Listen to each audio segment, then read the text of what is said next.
Je sais pas si je suis le seul à remarquer ça, mais en fait, il y a que après un classico du Barça contre le Real, que le Real fait passer le Barça d'une période assez difficile. Tous les supporters du Barça sont témoins que dernièrement, les derniers matchs du Barça n'étaient pas des plus confiants.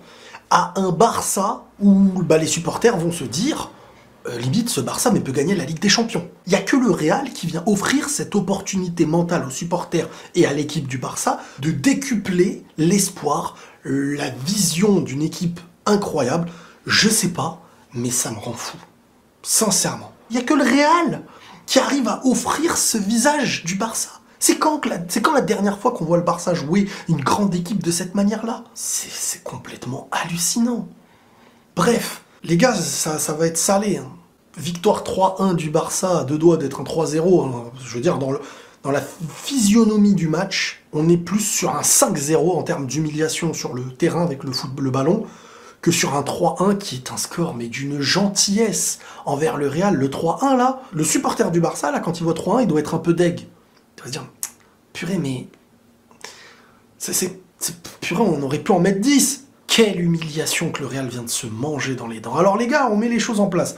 Mois de janvier catastrophique, t'es en finale de Supercoupe, une compétition qui vient te fatiguer avant la Liga où tu es deuxième, tu perds en finale contre le Barça, t'as fait une prolongation contre Valence. Eh ben dis donc, mentalement, en plus t'as des blessés maintenant, mentalement ça va pas être facile. Là t'es au fond du gouffre là. Là pour te rattraper ça va pas être facile. Vraiment hein.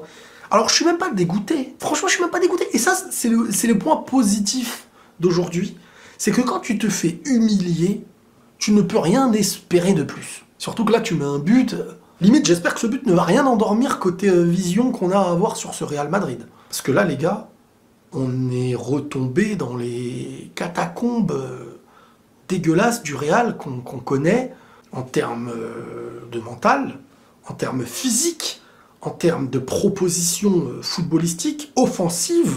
Et c'est surtout sur ça que j'ai envie de m'arrêter. Le Real n'est pas dangereux offensivement. Alors ça s'explique comment? Mentalement, manque d'équilibre.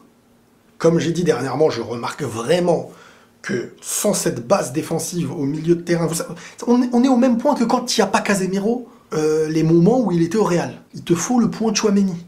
Je dis pas qu'avec Tchouaméni, le Real va être... Mais au moins, t'as Tchouaméni, il est dans un rôle défensif, d'équilibre de défense au milieu de terrain, avec la défense et le milieu. Et t'as Modric, Kroos qui peuvent un peu plus se concentrer sur la relance plus haute. Aujourd'hui, à droite, Valverde, à aucun moment, il n'a pu partir en profondeur parce que Baldé, il l'a éteint. Baldé, qui lors du dernier Classico, le Real a vraiment montré un visage supérieur, tu sentais que c'était un petit pas assez prêt pour le haut niveau. Pourtant, il est bon, Baldé. Hein. Je veux dire, il a montré des matchs, il y avait de l'espoir et tout. Mais dans ce match-là, les jeunes ont mangé le Real et sa pseudo-expérience d'une manière tellement sale, humiliante. Et ça rabaisse tellement mentalement l'équipe du Real. Le Barça a montré un visage, et je vous promets que c'est sans forcer en plus. C'est ça le pire. C'est que vraiment, c'est sans forcer. C'est vraiment une belle organisation qu'ils ont eue. Une bonne base. C'est-à-dire, défensivement, ils étaient tous focus. Tous en place. Ils ont fait tout ce qu'il fallait faire. Et ça a suffi. C'était pas... Il n'y a pas eu de grosses... Il n'y a pas eu une véritable confrontation physique, machin. Camavinga, au début, il te fait un bon match. Après, quand ça a pris le premier but, tout le monde a coulé. Parce que ce Real, on sait que très souvent, ils n'ont pas encaissé, ils arrivent à contre-attaquer et tout. Benzema, à un moment, il met une tête à 0-0. L'année dernière, pour moi, c'est but. Je vous ai dit que je n'arrive pas à sentir le même Benzema. Bien sûr qu'il est bon, balle au pied, qui revient, il fait les choses. Mais je veux dire, on est obligé d'attendre un peu le Benzema de l'année dernière, parce que le Real Madrid, sans les exploits d'un Benzema ou de Vinicius l'année dernière, tu ne peux pas être un Real hyper compétitif. Donc quand on me dit t'es dur avec Benzema, machin et tout, oui, mais Benzema c'était le seul vraiment capable de surmonter. Il avait l'ultra instinct en fait, il passait devant les mecs. La tête là, qui met en première mi-temps à ça, là, à côté, où je sais plus si elle est proche ou pas proche, ça c'était un but, et après ça lançait le Real, et la maîtrise du match. Et là, ce Benzema est très fort, mais pas assez à mes yeux pour être celui qui devance le défenseur pour marquer, celui qui est souple au point de se retrouver dans une position où, boum, sur son contrôle, sur sa frappe du gauche, sur sa frappe du droit, entrée de zone, tir, première intention et tout. C'est ça, c'est que il suffit qu'ils soient un petit peu moins forts que l'année dernière, avec des raisons peut-être valables, blessures, machin et tout, qu'au final, celui qui faisait totalement la différence l'année dernière ne peut plus la faire, et le Real est dans l'attente de quelque chose, donc ils subissent, sauf que l'année dernière, ils savaient subir et être hyper efficaces. Là, ils subissent, mais ils sont pas hyper efficaces. Alors la reprise n'est pas du tout honorable depuis la Coupe du Monde, ça a pas fait du bien. Mais déjà, même avant la Coupe du Monde, légèrement, ça commençait à couler. Par contre, Vinicius, moi les gars, je suis désolé. Je vais pas lui tomber dessus.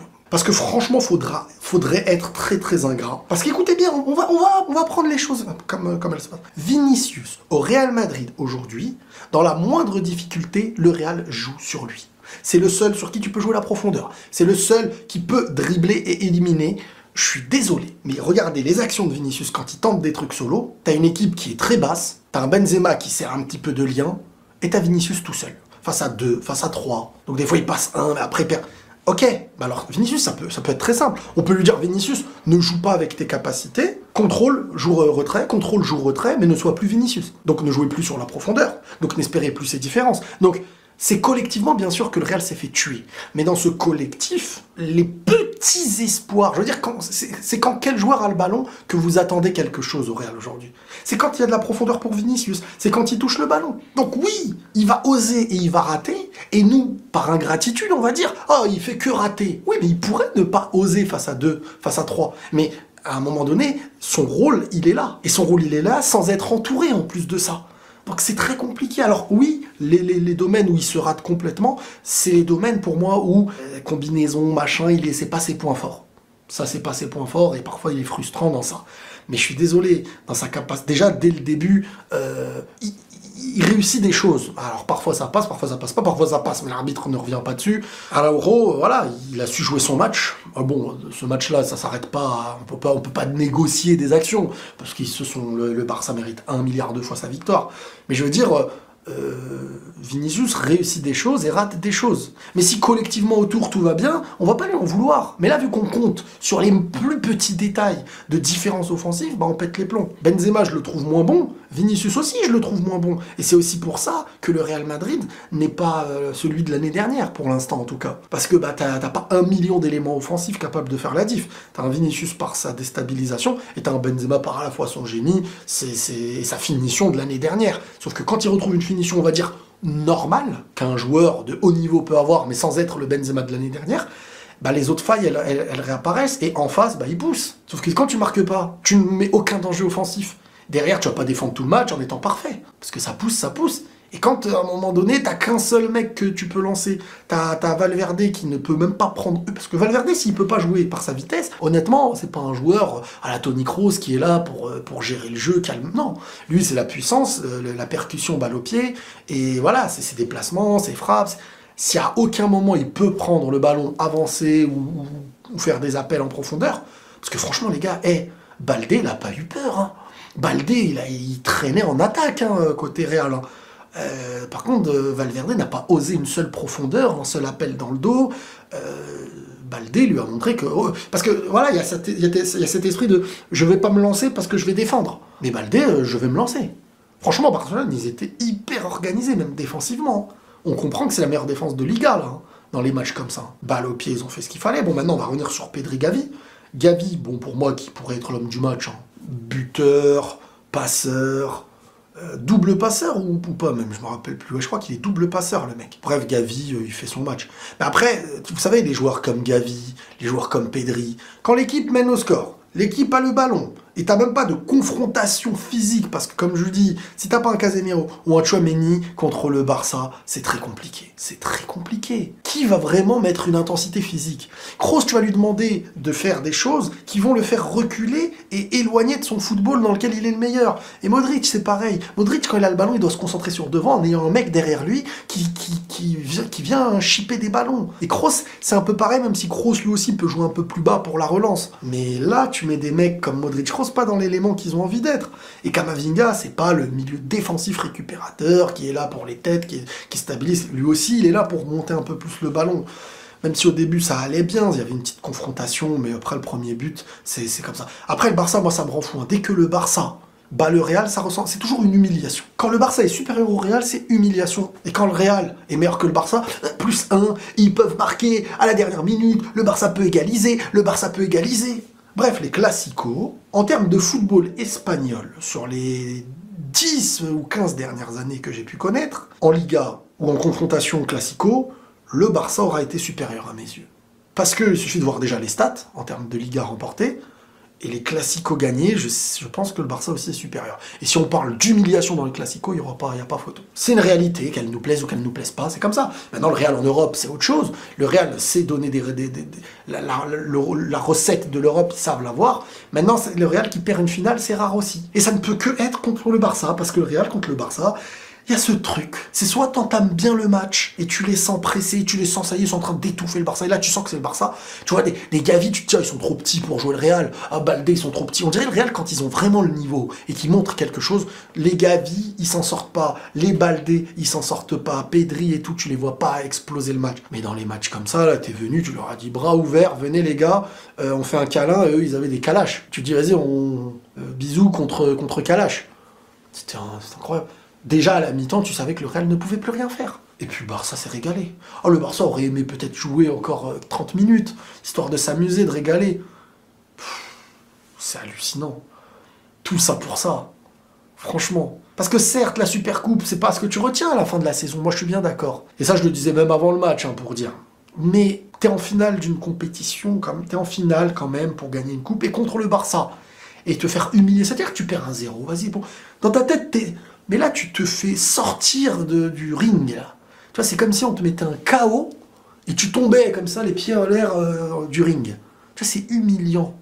Et c'est pas le meilleur moment, déjà là où tu n'es pas en confiance, parce qu'après, voilà, après, il y a des joueurs comme Carvajal et tout, tu sens quand même que, bon, eux, ils vont être mieux à défendre bas, en espérant qu'il y a un petit bloc, que gérer des 1 contre 1, etc. Ça devient dur hein, pour lui. Hein. Les os ont l'air rouillés petit à petit, là. Hein. Ça devient dur. Hein. Pourtant, j'estime sincèrement que ce Real a plus de ressources normalement que l'année dernière. Après, attention, le premier but du Barça, quand Camavinga perd la balle, c'est pas Camavinga qui fait une erreur. Hein. C'est regarder l'action, et il faut un minimum de logique. T'es là, on te fait la passe, derrière ça arrive sur toi, mais la balle, le temps qu'elle arrive sur toi, le mec, ça y est, il te devance. Qu'est-ce que tu veux faire ? Tu te bats juste pour essayer de... Mais la passe, elle était risquée, et le pressing de Busquets, ça a été très bon. De toute manière, contre le Real, si tu vois un grand Busquets, c'est qu'il y a un petit Real. Aujourd'hui, hein, à l'époque, c'est autre chose. Mais aujourd'hui, ça veut dire que tu ne mets pas l'intensité qui vient... Parce que Busquets, sous l'intensité, la véritable intensité, tout un match, il peut pas te faire des petites roulettes, des petites talonnades... Tu sens qu'il est étouffé là. Parce que le Barça, c'est même pas une équipe de base qui est hyper intensive hein, de base, le Barça. C'est pas Liverpool, c'est pas les grands de PL qu'on connaît. Hein. C'est ça le truc. Et alors imaginez le Real, ce qu'ils ont été dans ce match-là. Ils ont décidé de jouer le match en marchant. Bref, le Real nous a toujours aussi habitués à des contre-pieds qui, janvier, ils sont là, on s'imagine que c'est fini. J'ai même des vidéos qui circulaient partout où je disais, cette année, c'est impossible de gagner la Ligue des Champions, les mecs, et tout. Mais là, regardez, là, si on regarde au présent, ce Real Madrid, tu te dis, la Liga, comment ils vont aller la chercher? Et tu te dis, en Ligue des Champions, encore pire. Mais, ce club-là, on ne sait pas de quoi il est capable. C'est ça, le truc. C'est qu'on est totalement dégoûté aujourd'hui, mais bon. Maintenant, oui, il y a des postes où il faut recruter. Je suis d'accord. Mais les joueurs qu'il y a au Real peuvent jouer. Je veux dire, l'équipe elle a plus de potentiel que l'année dernière, normalement. T'as Tchouaméni, un jeune au milieu, t'as Camavinga qui prend 1 an de plus, t'as Alaba, t'as Militao, Rudiger, t'as Mendy, Alaba peut jouer parfois à la place de Mendy. C'est juste à droite, vraiment. C'est côté droit, en fait. Mais je veux dire, voilà. Et puis il faut retrouver le potentiel. Le potentiel, la confiance, les détails offensifs. Bref, de toute manière, le Real, dans sa meilleure recette, c'est rarement contre le Barça qui le montre. C'est comme ça. Le Real ne fera jamais une remontada contre le Barça. Le Real, ce qu'il montre en Europe, c'est... En fait, le Barça et le Real, C'est un truc bizarre. Soit le Barça fait une saison moyenne des fois, et il tape le Real 4-0, et puis derrière le Real prend le championnat et la Ligue des Champions, et tu te dis waouh, mais tu t'es mangé un 4-0 dans un match, mais ça veut dire quoi? Et le Barça, c'est grave compliqué. C'est grave compliqué à comprendre. Bref, Barcelone humilie le Real Madrid. Est-ce qu'il y avait une seconde dans le match après le premier but du Barça où les supporters du Barça étaient vraiment dans le doute ou le questionnement? Je veux dire, je sais pas si c'est parce que je suis pas pour le Barça, mais en fait, le match pouvait durer 50 ans, que c'était mort, quoi. On dirait vraiment que c'était fini. Bref, un match qui va encore redonner de l'espoir au Barça, à Xavi, parce que comme beaucoup commencent à lui tomber dessus au Barça. Et voilà, le Real, c'est l'équipe qui vient et qui met de l'essence au Barça, voilà. Vous êtes un peu en difficulté? Ouais, bah mettez-nous une raclée. Vas-y, on va vous donner la recette, on va vous donner ce qu'il faut, voilà, on vous remet l'essence et... vous repartez à pleine vitesse, vous redonnez confiance à vos supporters, au coach, aux joueurs, allez voilà. Bravo. Bref, mérité, humiliant, c'est tout. Allez, prenez tous soin de vous les amis, et la paix sur vous.